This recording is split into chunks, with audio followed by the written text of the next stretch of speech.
Welcome, Monica. Thank you so much for joining me all the way from Panama. Thank you so much for having me, Jen. I'm excited to be here. Yes. So can you start telling us a little bit about yourself, your origin story? How did you get to doing what you're doing right now?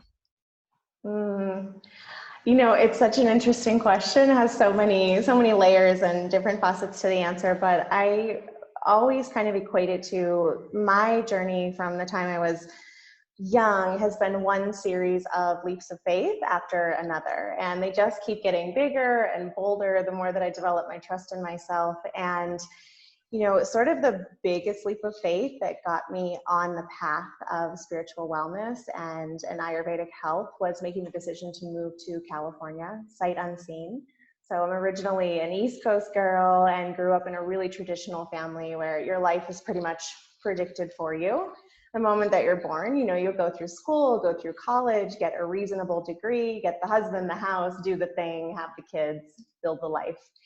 And when I was 8 or 9 years old, one of my uncles gave me a bunch of Beach Boy cassette tapes. And so I was this young girl in Pennsylvania listening to the Beach Boys sing about being a California girl. And I always sensed this liberation, this freedom, this carefree lifestyle in their music. And so I decided at that age that I would move to California as soon as I could. And wasn't quite ready to go there for college, but as soon as I graduated from university in New York, I packed up everything that I own in my tiny little Nissan Sentra, drove out there with a partner, and we moved out to San Diego completely sight unseen, and was not prepared. As with many great leaps of faith, I think we had about $1,000 between the two of us saved to start building our life together.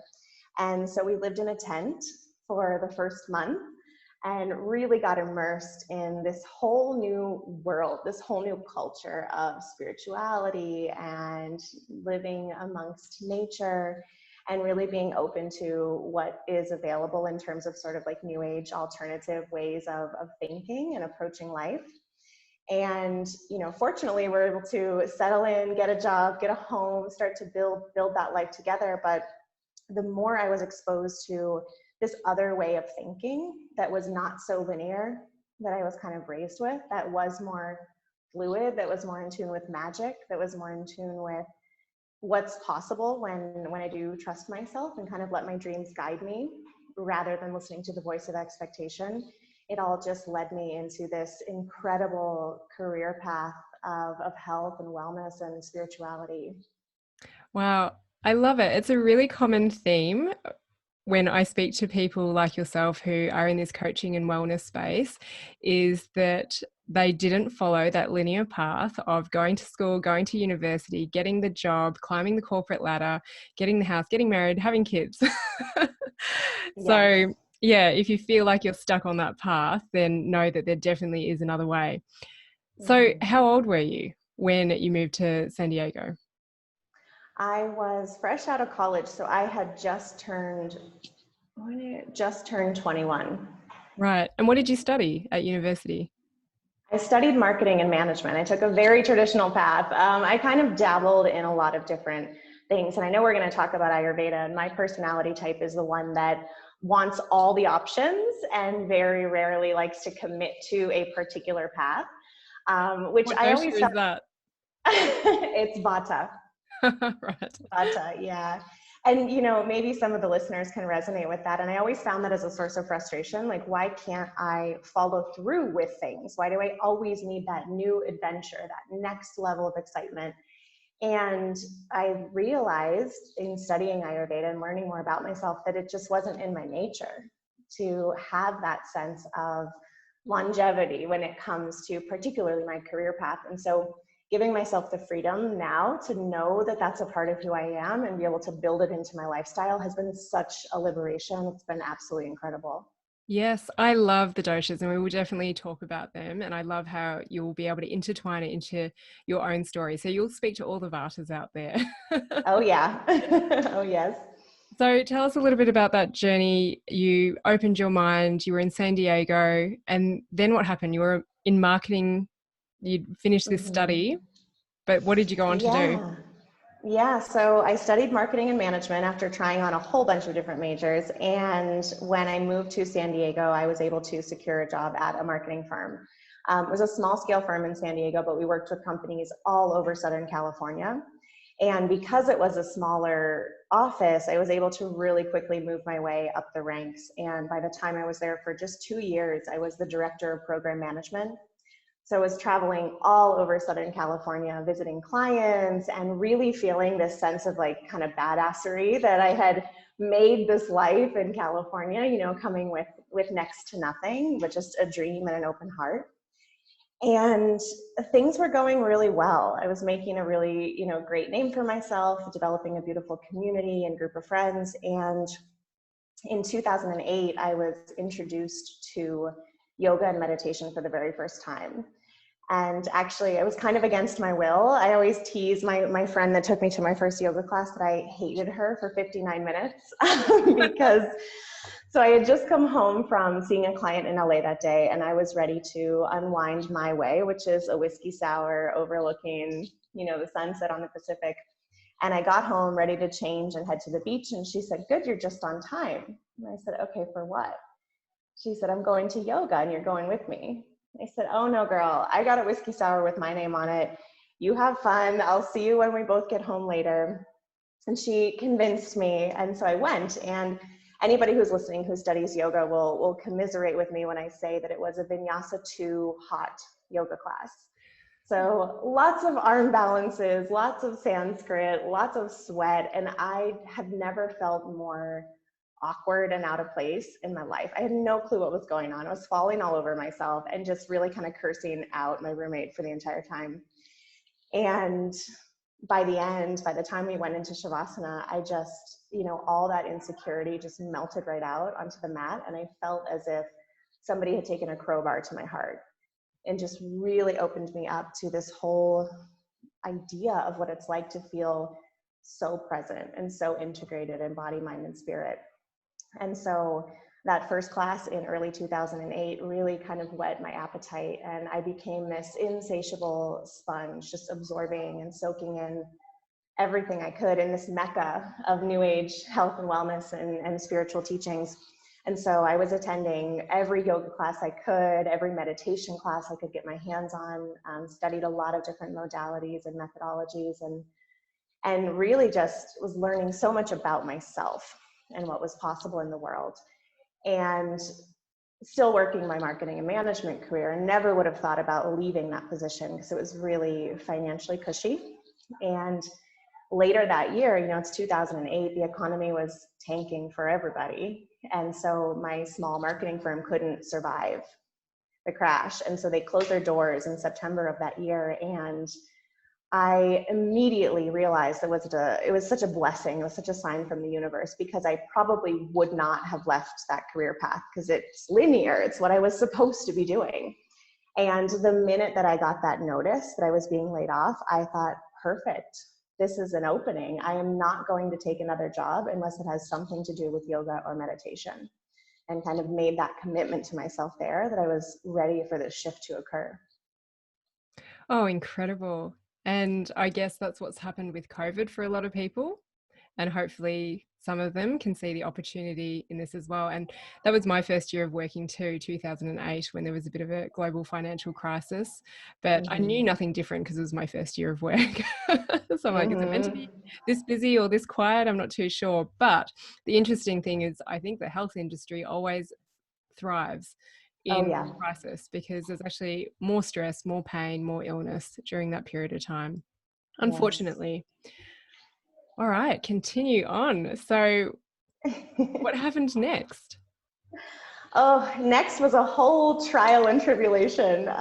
So you know, and I'm sure many of you listening can relate to this. When we kind of set our mind to something and we think we know what we want, we're letting the heart guide the way, then it comes with this whole set of initiations and really testing ourselves. Like, am I brave enough to do this? Am I brave enough to trust that I'll be supported in this? And that's exactly what happened for me with making this transition. So, you know, I was able to apply for unemployment and give myself 6 months to look for a new job. And really with this intention in mind, like it's got to be wellness oriented.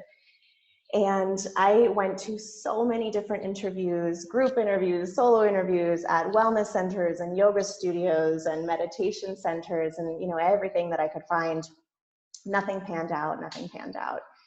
And what kind of jobs were you going to try and do at these wellness centers? Anything. Anything. I just wanted to get my foot in the door, I mean, in a perfect world, I probably would have applied my marketing and management skills in that realm, but I didn't have that necessity at that moment. I just knew I was ready to make the leap. But as my 6 months of unemployment started coming to a close, I was faced with a really harsh reality of like, okay, maybe this is just a pipe dream. Maybe I should start applying for marketing jobs, or else I'm, packing up and heading back in the center to Pennsylvania. And I started to apply for marketing jobs as well. And all of this happened so synchronistically and just timed magically together that I ended up finding another director of program management role at a pretty well-known large-scale marketing firm, and simultaneously found a very entry-level position working at the front desk of the Chopra Center for Wellbeing. So I found both of these jobs on Craigslist. Yeah, yeah. So these are Craigslist jobs, right? So I'm just like throwing my resume in the ring with who knows how many hundreds or thousands of others. And, but both of these positions, these companies, they ended up calling me for a phone interview the same day. Had the phone interview, went really well.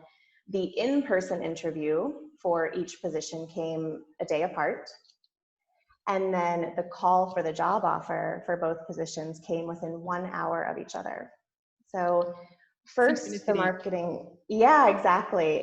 And being tested, really was a true test, because, the marketing firm called first and offered me the position. And I think it was like double what I was making at the previous firm. It was really great potential for moving up in the company and continuing on my very linear career path. And an hour later, I explained to them I needed a little bit of time to think about it. And an hour later, the Chopra Center called and offered me the job. And I shared very vulnerably with her that I had this other job offer that I needed to consider also. And, it being a director role versus entry level, the salary was about 4 times as much. And SoCal's not cheap. So that definitely came into consideration. And, so the hiring manager at the Chopra Center was so gracious. She said, I totally get it. You've got to do what's right for you and your home and your family and your vision for the future. But just promise me that you'll do one thing. And I said, okay, what's that? She said, as you're making this decision, before you call me back, I just want you to ask yourself, what is my Dharma? And I said, okay, Christy, I'll consider that. Thank you so much. Did you know what Dharma was? Did you have to Google it? I hung up the phone and went straight to Google. I was like, what the hell is a Dharma? I was like, okay. I didn't even know who Deepak Chopra was when I went for the interview. That's how much of a newbie I was. So I'm watching these videos and learning what a Dharma is, and just tears were flooding my eyes. It felt like that same moment in that first yoga class where I just had this whole world of possibility opening up to me. And, it still felt like a lot to consider. Like my heart and my mind were in such direct competition with one another in that moment. And all my family members back home were like, you are crazy if you do not take the marketing job. Like meditation is a hobby. You cannot make a career out of that. It is something that you do in your spare time, right? They're thinking of these like very humble, struggling spiritual gurus. And so like, you got to take the marketing job. This is what you went to school for. This is the path that you carved out for yourself. And fortunately, I had a whole slew of hippie friends in California that were like, follow your dreams, man. Are you crazy? Like, it's Deepak Chopra. And they were really in my corner and were some of the first folks that taught me how to and know that it can be okay. So yeah, I started my career there in 2009. Amazing. So can you tell us a little bit about what Dharma is? Absolutely. So Dharma is a Sanskrit word.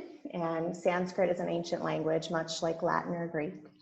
And Dharma is essentially translated as your purpose in life. So it really encompasses, and when we think about purpose, there's a little bit of this stigma that purpose is kind of one thing, it's one task, it's one mission that you came here to serve. And certainly that is an underpinning tone of it. But Dharma is really the culmination of all of your gifts, all of your talents, all of your strengths and desires and passions rolled into one and put into action to be of service to the world, while in turn serving yourself. And so your Dharma shifts and changes. And yes, it's always sort of guiding you towards this one singular mission that's kind of represented by the archetype of being the explorer or being the lover or being the mother and the nurturer. All the little pieces of your Dharma support you in living out and really embodying that archetype. But the Dharma is you being in flow and loving what you do and how you show up in the world. And I like to think about it as those moments in life when it's like time just stands completely still and your heart feels as wide as the world. That's when you know you're in your Dharma. Oh, sounds good. Yeah, And so absolutely. some people will be like, oh my gosh, he works at the Chopra Center.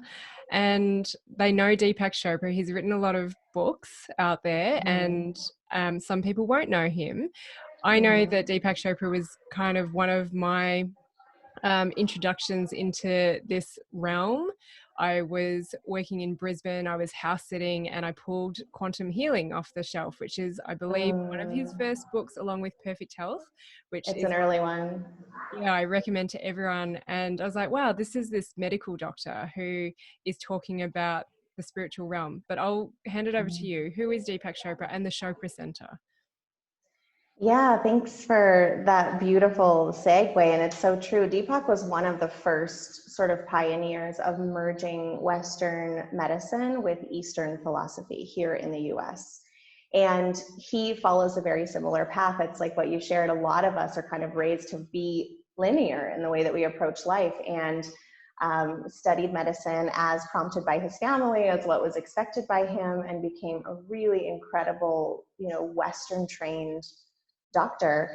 And here in the US, he actually started studying meditation under the guidance and mentorship of Maharishi, as many folks from sort of his school, his generation of yogis and meditators did, and became very curious about bridging this gap between mind, body, and spirit, and understanding how the ancient wisdoms and the modern wellness were able to support one another and become integrated into our wellness plan and our path towards healing and wholeness.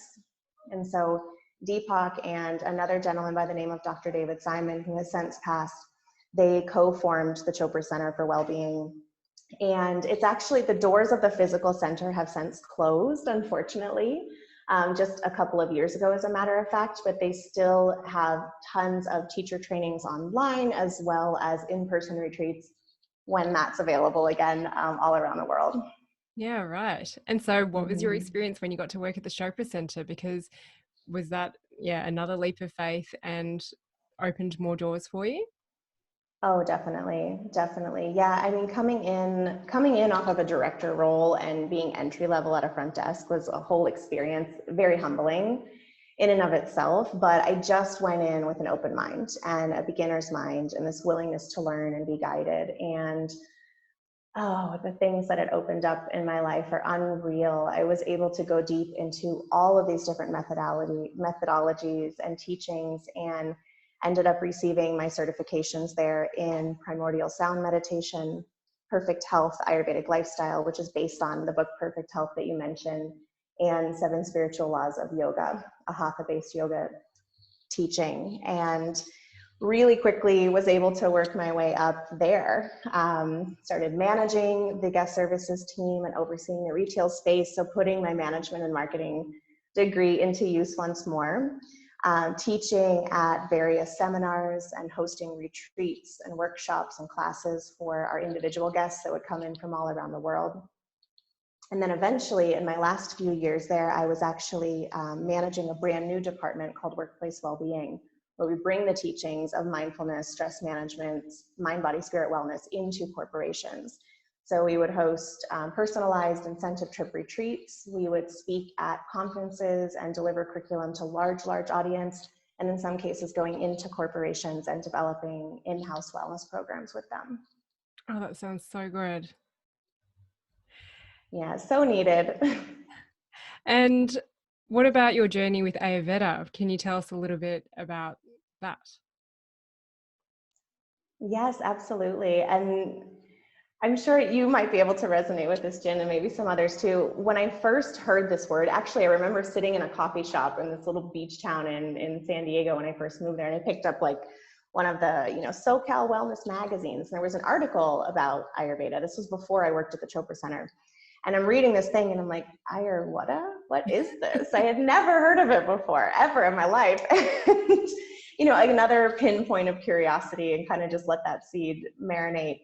And so when I started working at the center, I was like, oh, here's this word again. Here's this thing. What is it? And my journey with studying this incredibly ancient body of knowledge, which is at least 5,000 years old, as far as we can tell, really just blew my mind in terms of how it offers us this framework of understanding ourselves to such a deeper and more compassionate degree, understanding how we interact with the world around us, and understanding how we can truly become the conscious creator of our own reality by creating internal and external environments that allow us to thrive. And so I love to think about applying Ayurveda to your life, like creating this living, breathing vision board where like, okay, what happens if I put this color on the board? What happens if I allow myself to do this activity, interact with this person, release this picture that's kind of no longer serving me? And we're just constantly exploring and experimenting and getting curious about what makes life click and brings us into that flow state of Dharma. And,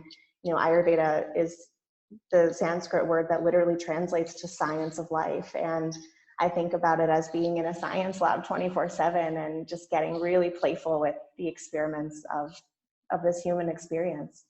Yeah. Oh, I find it fascinating. And I just love one of the stories in Perfect Health of Bobby, the guy that has, I think, headaches and low back pain and high anxiety and insomnia and constipation.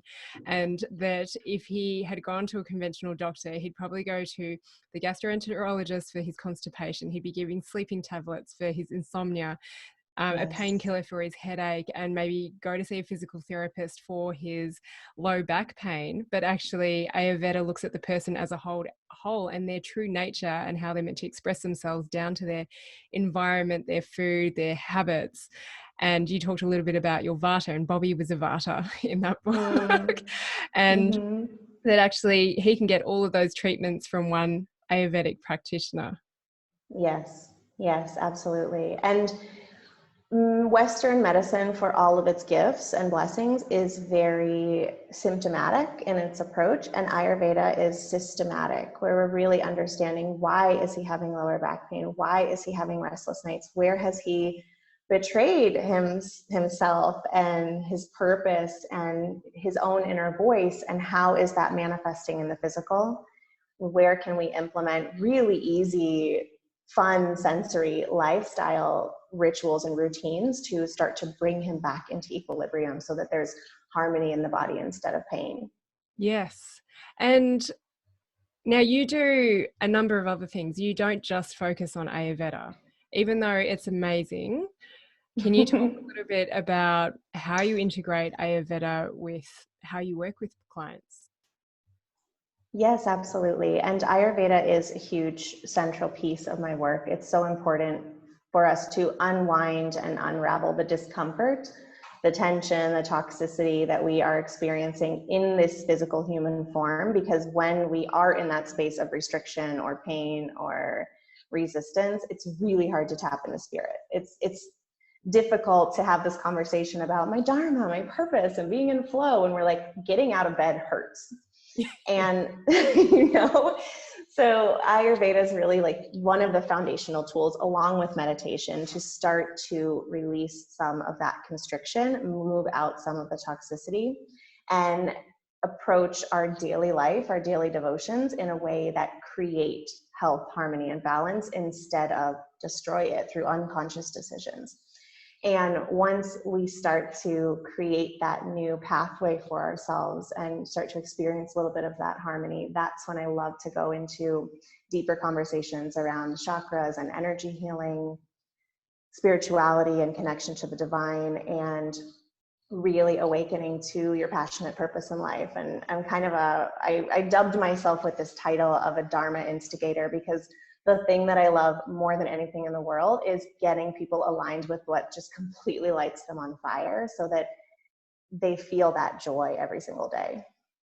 Yes. Oh, that's so great. Mm-hmm. I love it. And again, that's another theme that always comes up. It's about what lights you up and Yeah. what is in line with your values, your purpose to a degree, and how is Mm-hmm. it that you want to live life. But then there's all this backstory and different modalities that we can use to facilitate that process.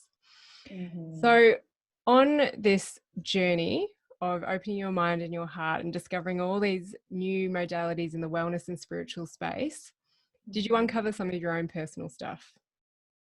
Oh, definitely. Definitely. I mean, you can't be in this world and not face your own stuff. Was there Right? something where you were getting stuck and you knew that you had to go into your history? Was it presenting Mm. physically for you, or were you not progressing in life? I think the biggest thing for me was, and I would see this coming across, and actually one of my coworkers, this is actually, I hadn't thought about this connection until right now. One of my coworkers at the Chopra Center, after a couple of years of being there, she came to me and she said, "Are you mad at me?" And I said, "No, what do you mean?" And she said, "I don't know. I'm just getting this vibe from you that like you're mad at me about something," right? And that was her own insecurity, right? Being reflected in how I was behaving. But I said, "God, not at all. Like, what makes you have that perspective? Like, let me understand this." And she said there were just some moments where I would be really kind of short and distant, which is interesting. So I'm a very loving, open person. And this kind of caused me to explore like what's actually going on here. And it started to reveal this pattern in life where I never completely felt like I totally belonged anywhere.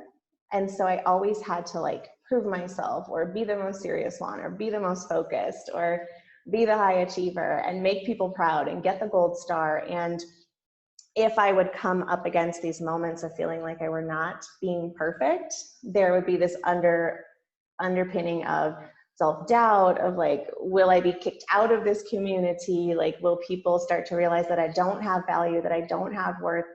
And I think I know now when I'm in the consciousness of it, that when I was in those moments of questioning my sense of belonging and sense of worth, that it would come across as being really cold. It's like I wanted to shrink back and protect myself. And so I really got to look at like, where did this come from? Why do I have this underlying feeling of needing to prove myself and be perfect so that I can belong somewhere and be of value? And so when you delved into it a little bit deeper, where did that insecurity around a sense of belonging come from? Way back in the womb. Way back in the womb. My mom and my dad were actually 16 when I was conceived, and they very, very young. And so kind of the story as I knew it growing up is I was born, they were teenagers, and after a year, my father left. He abandoned the family, quote unquote. And so I've actually never met my father. I have no clue what he looks like. I don't know if I have his nose or his personality. Like there's just this kind of big question mark. And obviously the conscious bits of like, what did I do wrong that he left, right? And never attempted to make contact in all these years of my life. And so that's the piece that I could kind of consciously understand. And then upon deeper reflection and understanding how, generational wounds and lineage wounds happen and how even decisions and when we're in the womb can affect us and our psychology and physiology. What I learned when I was 13 or 14 years old is that my parents actually decided to put me up for adoption when they became teenage parents. And so I was given up for adoption. Like I had an adoptive family, but when my mom was in the hospital, the doctors allowed her to hold me, which is very rare in the instance of adoptions because they don't want that bond to be formed. So she held me for a moment, and then I was taken away from her, given to my adoptive family. And she got back from the hospital and said to my grandma, like, I want my baby back. I want her back. And grandma said, are you sure? Like you're in high school. This is a huge responsibility. It's like, do you really understand what you're asking for? And she said, yeah, I want my baby back. And so the whole family pulled together. They got a crib and a bassinet and, you know, a bath and all the things just from wherever, aunts and uncles and cousins, and were able to get me back. So it was still within that window in Pennsylvania law at the time. And so there was this knowingness that I was wanted, right? And that I did belong, and they fought for me and brought me back into the family. And I can understand that at the cellular level, I was this little tiny brand new baby that was with her mom and then taken away from her. And the confusion that imprinted, and I imagine that that's when it all kind of started of like, okay, I'm back now, but what if they take me away again? What if they decide that they actually don't want me anymore?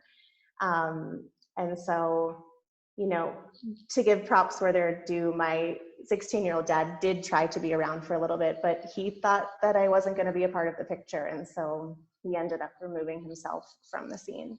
Mm-hmm. I have lots of Yeah. questions based on what you just shared. So Yeah. the first thing is probably more of a reinforcement around what you said, that thoughts and feelings get imprinted in the womb, which is why I Mm-hmm. love to get my clients before they're considering having a baby. And sometimes people will approach me and say, I'm going to try and get pregnant next month. And I said, oh, hang on, you've just told me all these issues you've had. Can you hold Yeah. off a little bit? Because if you don't deal with this now, you can still work with it in future, but it might take a little bit longer. There might be more challenges that come up, because if you're breastfeeding and sometimes you're releasing emotions, that comes out in the breast milk, and the baby can be turned off the breast milk as well. Yeah. And then when the child gets older, they usually reflect and they trigger all the things that you haven't worked on. So it's actually Yes. way easier to work on it if you get the opportunity to do all of this work before you have a baby. I always say babies do not fix problems, they make them worse. They're a magnifying glass for the problems. Yes. So that was that part. And then, yeah, interesting how you're saying that you recognized now with all of your learnings that this was imprinted from the age of one, your 16-year-old dad leaving. Now, can you talk a little bit about him not making contact? Have you tried to make contact with him? Do you want to make contact with him? There have been times in life, and I feel that it comes in these like 3-year cycles where I'll just have this huge urge to reach out, particularly as I do get older. I'm, 36 now. I'm like, he's, mid 50s, but eventually it may be too late. And so there have been times that I really feel the urge, I really feel the pull. And even in specific healing sessions where the healer has shared, like, his spirit's with you. He just wants you to know that he's with you. And there have been a couple of times that I've talked to my mom about it. Like, can you please give me some kind of guidance, some kind of direction, someone that might know him or know where to find him? And she is a very tightly closed faucet when it comes to leaking information in this realm. She has zero interest in sharing or helping in any way. And so I think that has sort of turned me off to the idea. Mm-hmm. And there's the whole fear of the unknown, which is interesting because one of the things that I really support people with is embracing their fear of the unknown and making these, big, crazy, huge decisions. And it's like, what would it mean if we were to come into contact? Like, would it be this whole other wound of not wanting to have a relationship? Where right now I kind of feel that I've healed what's there. And if I open up this whole other realm of connection, could be great, could be terrible, and spin me into this whole other realm of like, okay, now I've got to heal this sense of not being wanted all over again. So I think that's what stops me more than anything. Yeah. And so with this knowledge, this discovery, what kind of work did you do? to help you heal? Mm, I did quite a lot of energetic healing work in, again, being in the Mecca of healing in SoCal. There were all kinds of incredible practitioners and healers. And so I did a lot of Ayurvedic body work to move those stuck emotions through my physical structure. And I did some very esoteric healings with folks that go in and kind of clean out your energy field and help you to heal those spaces, kind of heal those contractual wounds, and open you up to the ability to really extract the wisdom from those situations. Mm-hmm. So combination body work and energy work. And you could feel the shifts? Oh, definitely. Definitely. Yeah, the one healing in particular, I'll never forget this. The woman was working on my back and I was seated, and I felt as if she had removed this spike that was, as big around as, what is this, like a can of soup, really large in diameter, as if she had removed this spike from the back of my heart. And I could feel the hole where it had once been, just stuck and clogging up the energy and really weighing on my heart space. And then she had me envision all of these little, basically, healers and sweeper cells going into that space, into that opening, and filling it with love, filling it with understanding. And I envisioned, I don't know if you remember the show Fraggle Rock. No. Oh. Maybe can you refresh people that don't know Fraggle Rock? Yeah, so Fraggle Rock is this show of this old guy with a dog that works in a workshop, like his little science lab. And underneath the ground are these Muppets, these Fraggles, but there are also these little tiny creatures. They're green. They're called dozers, and they go in and they're the construction workers. And I just pictured all these little dozers going in there and like cleaning up this space and like polishing this wound, and really filling me up with this idea that, like, okay, that heaviness, that constriction, it's out now. Like, you're free to love again. You're free to know that you belong exactly where you are. Fascinating. And what about Yeah. your relationship with your mum? Did you have to do any work around that? Oh goodness, yes. Yeah. And us being so close in age, we really are a lot more like sisters in a lot of ways than the traditional mother-daughter dynamic. And my journey with her really evolved when I was a more conscious and aware adult, and I didn't need her to be anything other than what she is and what she was. I didn't need her to be the mother and the father. I didn't need her to know all the answers. I could just witness her as this woman that fought for me and that did the very, very best that she could to provide a life for me, give me opportunity. And I really, truly honor and respect everything that she has been able to make available to me throughout my life, knowing that she essentially like gave up her childhood so that I could be a part of her family. And I have nothing but the most respect for her now. But it did come with a lot of confusion in the teenage years. And I think many folks can resonate with that dynamic with parents. Yeah. And so would you say that you got along in your childhood, teenage years, or was there a lot of conflict between the two of you? I mean, I would say both.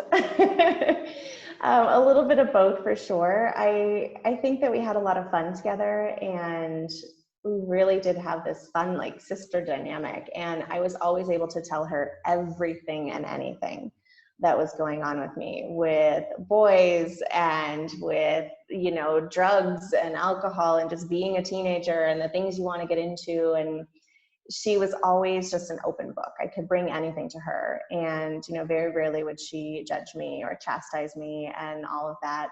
But of course we had our arguments, and of course I bucked back and always wanted to take the inch and run a mile with it. And actually that's how I found out that I was adopted for a few days.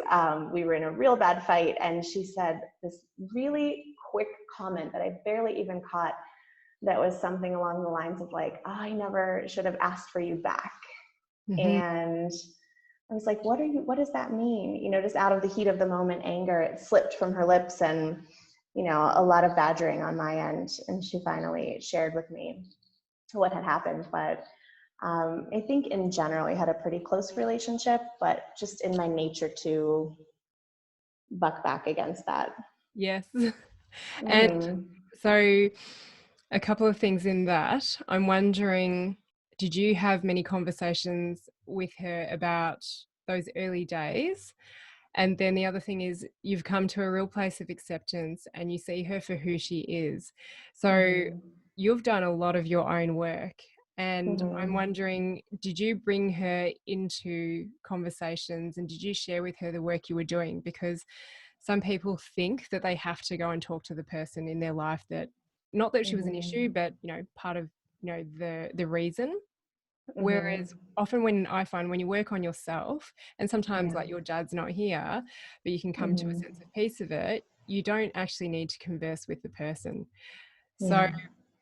probably the first question best to ask is, as you were going through this journey, did you actually need to bring her into any of those working throughs, or were you able to just Mm-hmm. heal on your own? Yeah, that's a really great question and an interesting distinction. And it's actually one of the things that I work with my clients on is healing the relationship from both sides, from just your perspective. Mm, Because we have that opportunity, right? Because both people are influencing this dynamic and this drama that you're playing out together, but it's still the same spectrum of energy. And so because we are a part of that, we can do the healing from both sides, from just our own work. And that's very much was my own process with this whole situation with my mom and my dad. I did a lot of forgiveness rituals to really heal up any residue and negative talk, negative emotions that I was feeling around it. And I think in the early days of my spiritual journey, I wanted my whole family in Pennsylvania to like come along for the ride because I was just blown away by this new way of thinking, this new way of being, this new way of treating my body and having conflict resolution without screaming and slamming a door, and connecting with the magic of the universe. And I just wanted so badly to like force them into consciousness.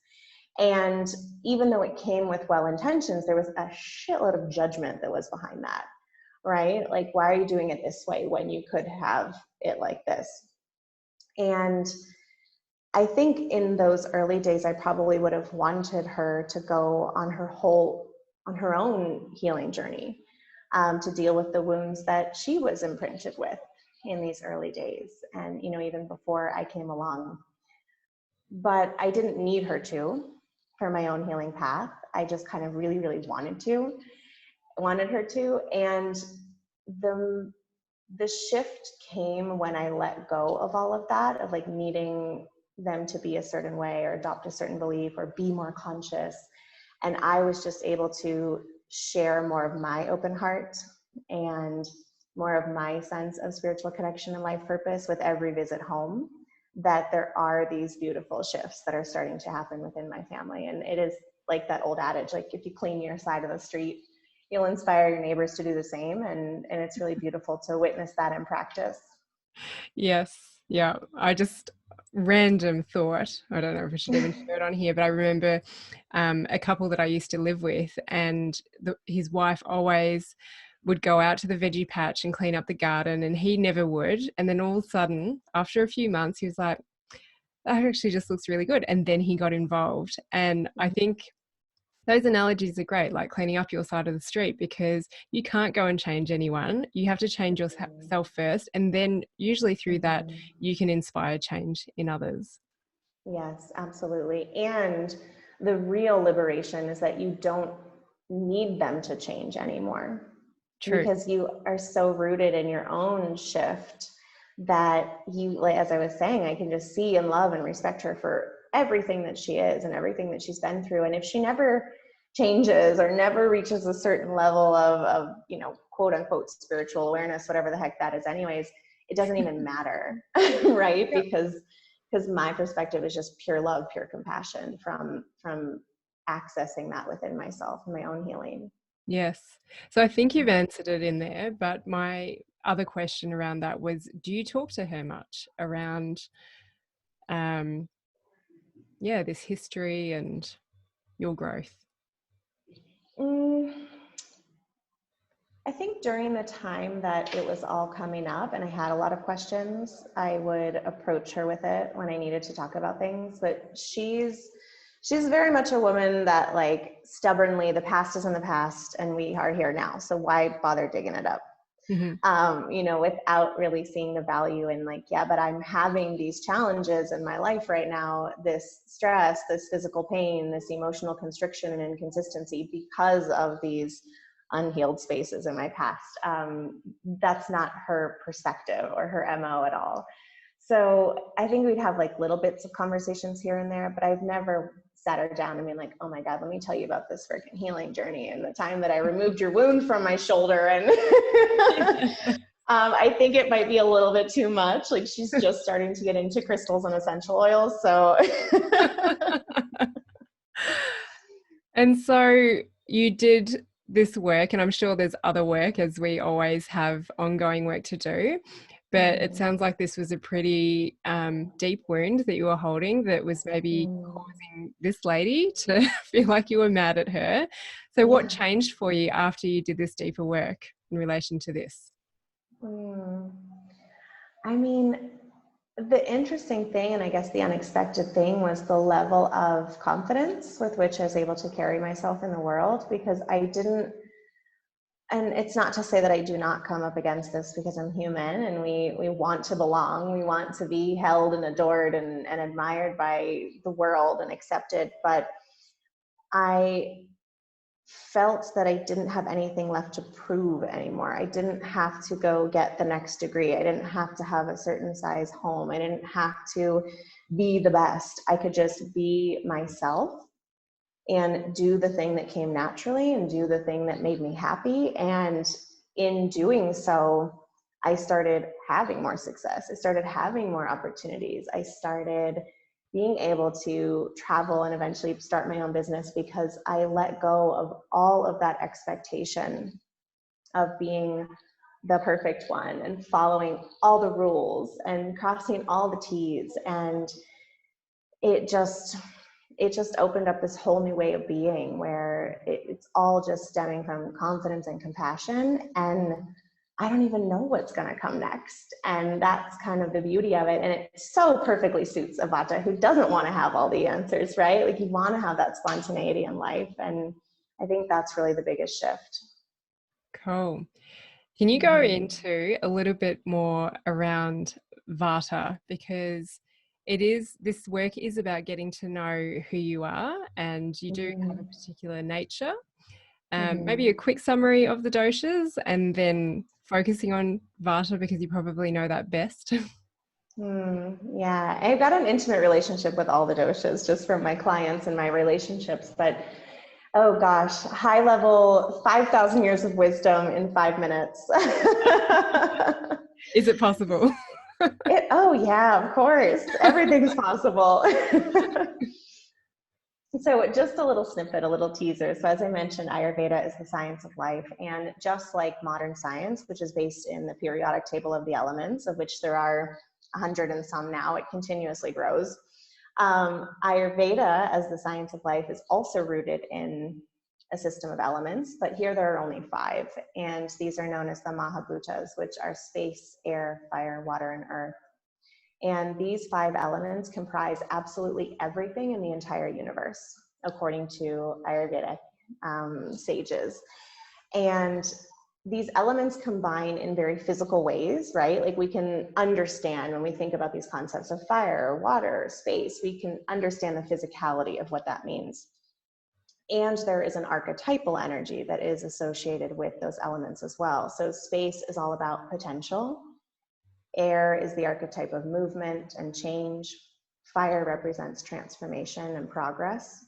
Water is cohesion and connection. And then earth is structure and stability.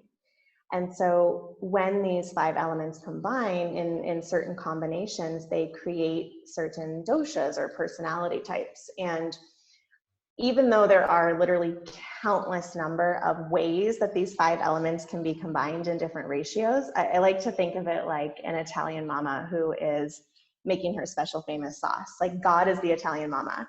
And mama always has oregano, chili pepper, garlic, salt, and pepper that she puts in her sauce. But mama does not measure. She just throws it in. So, you know, some batches are more earthy, some are more spicy, some have more salt to them. It's the same way when we are coming into existence. God's just like, all right, a little bit more fire in this batch, a little bit more space here. And so our unique combination of the elements falls into 3 different categories of personality types. And those are Vata, Pitta, and Kapha. So Vata is the energy of space and air coming together. So we have potential and change, 2 elements that are really light, they're really quick, they're really mobile. There's not a lot of weight and structure and staying power to them. And so we see this in a Vata person. They're really creative, always spontaneous, changing their hair, changing their boyfriend, changing their location, changing their diet, a little bit flighty, we might tend to call them. They just always want the next new thing. They have that potential and that changeability to them. And in the body, we see this as someone with really light skin, thin bones, thin brittle hair, very light digestion, light sleep.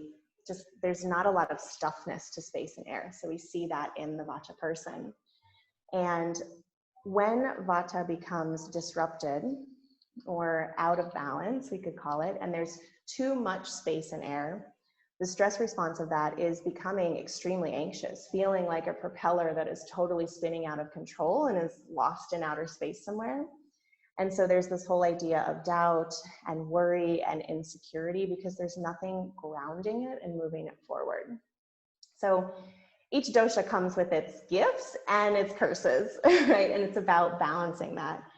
So then we move into Pitta, which is mostly fire. It has just a teensy bit of water to kind of temper the sharpness of the fire, but mostly fire.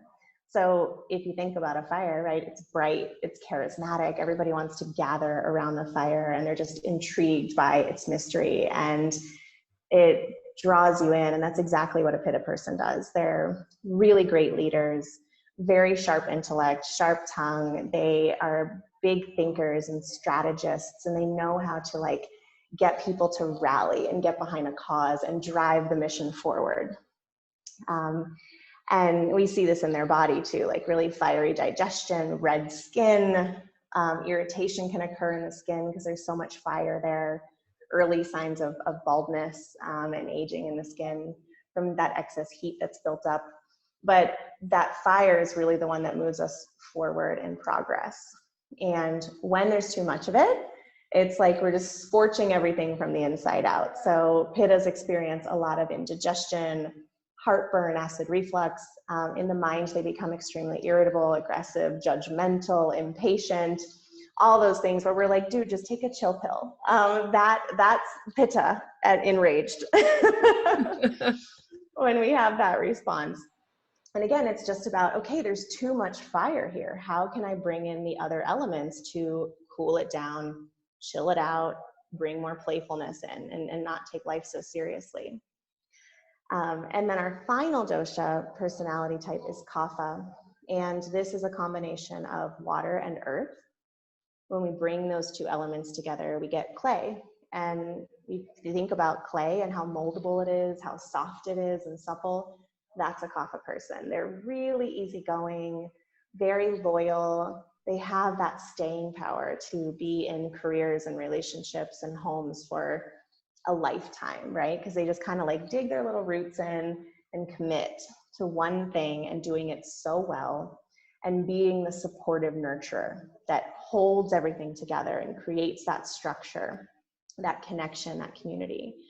And Kaphas are extremely detail oriented. They love like just really just like clay moves so slow. They love taking their time and being methodical with things. And we see this in the body too. There's just more stuffness to them. So they have thicker hair, larger eyes, bigger lips, thicker skin, sometimes bigger bones, slower digestion. And we need that staying power for things to feel contained and safe in life. But the curse to Kapha is when there's too much earth and water and too much heaviness, they can very easily enter stagnation, where they're not motivated, nothing excites them anymore, they're stuck in a rut, they're accumulating clutter or weight in the body, and there's just so much heaviness that we need to warm it up with fire and move it out with the change of air. That was a brilliant summary of all of the things. Thank you. You're so welcome. And can you tell us a little bit more about how it is you work with people? Like, what kind of people come to you? What do they ask for help with? Oh, that's a big question. And you know, I struggle sometimes with this concept of like, I should be a specialist in one thing, right? But the reality is that I do really support folks that represent all of these doshas, that represent all walks of life, that represent all modes of stress response. But the thing that it really boils down to, and this is where I love this concept of belonging that we were talking about, it's like people reach a point in their life where they feel like they don't belong anymore. They don't belong in their body because they're having all of these health challenges show up. They don't belong in their relationship because the communication is getting a little bit rocky. They don't belong at their job because they're bored to hell of it. They don't belong in their community because there's just this sense of friction that's going on. They've reached a point where they've spent so many years, and we don't even realize that this is happening, right? It's one tiny little micro decision after the next for years or decades on end, where we betray the thing that we need to feel whole, to feel healthy, to feel like we are honoring our dharma, honoring our dosha, and living in accordance with our gifts and talents and natural innate abilities. We betray that, we sabotage that, we make these little decisions to feel like we should be fitting the mold of what is expected of us. And so eventually we wind up in this place where we're like, how the hell did I get here? I feel so disconnected from what my heart really wants that if I even ask myself that question, I'm not even sure how to answer it.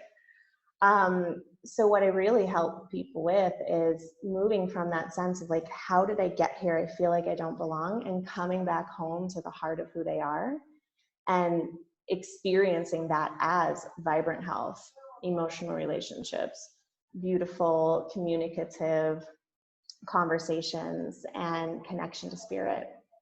Mm-hmm. And how do people work with you? Oh, so many fun ways. So there's sort of three main facets to my business. So in times of travel, I do have sacred adventure retreats that are in Central America and the United States, which I love getting people out of their element so we can really kind of shake things up and get to the core of what's going on. So sacred adventure retreats. And since we cannot travel these days, I've actually created a lot of new online programs. So folks can come together with me either in a group setting or in a one-on-one setting to do this work, to go on this journey. And obviously the depth of the journey depends on the length of the container. And then I also do continue to support corporations and conferences with health and wellness programming that, you know, we don't quite go into the whole come home to your heart thing. We talk about it more from stress management, conscious communication, honoring strengths and talents within team. But it's an opportunity to kind of sneak in the back door with all this spiritual talk and support organizations in thriving by caring for their employees and giving them the tools to live well. I know in New Zealand there is a big focus on health, wellness, and I guess support around really mental wellness as well. And I'm kind of curious for my business. So how do you do that? Is it just online, and do you meet with the team? Yeah, so it obviously is more online now than it ever has been. But kind of the core programming that I have is a 5-week container where we focus on meditation and Ayurveda. And each week we focus on a different aspect of self. So the very first thing we do is start to talk about the doshas so folks can understand who they are, where they shine, and really identify how they can apply those gifts to the workplace. Mm-hmm. And this is also really beautiful. So I like to think of Ayurveda like the most ancient version of Myers-Briggs, where you understand each other's personality types and how they fit together. And I feel that this really creates a lot of synergy and mutual respect within the workplace, because folks who typically don't quite understand how or why another does something a certain way sees it through the lens of Ayurveda and understands the contributions that they bring to the table. So it really creates this beautiful team building aspect. And then on the personal level, we look at, where are you experiencing stress and disruption in your sleep, in your digestion, in your skin? And we spend 1 week in each of those areas focusing on really simple little lifestyle shifts so that you can become more conscious every day in creating health rather than destroying it. Very good. Preventative health. Yeah.